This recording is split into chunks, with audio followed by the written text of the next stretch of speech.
Since sawdust, newspaper, polymer, and cement couldn't plug the leak over the weekend, workers today used a milky white bath salt dye to trace the path of radioactive water that is gushing from a crack in a maintenance pit at Reactor number 2.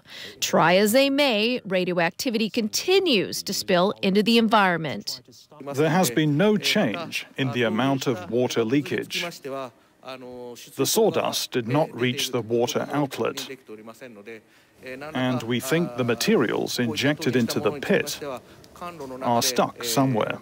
To exacerbate the issue, puddles of radioactive water around the plant are preventing workers from powering up cooling systems that would stabilize overheating reactors.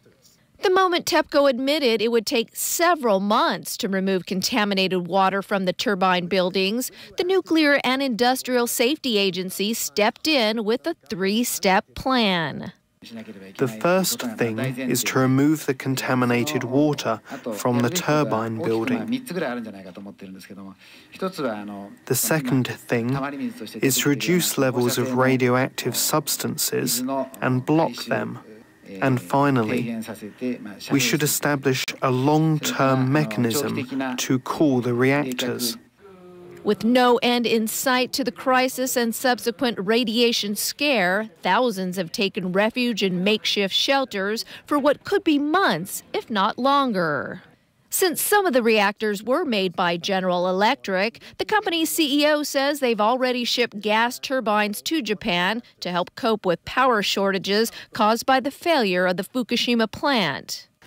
We've had more than 1,000 engineers between the two of us working around the clock since the incident began, and we will continue in the short, medium, and long term. On the heels of Japan's nuclear calamity, a UN meeting in Vienna today drew representatives from dozens of countries to scrutinize safety at each other's power plants.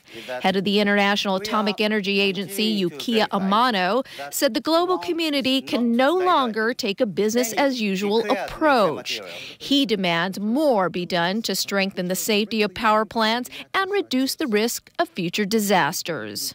Sonya, Artero, TVB News.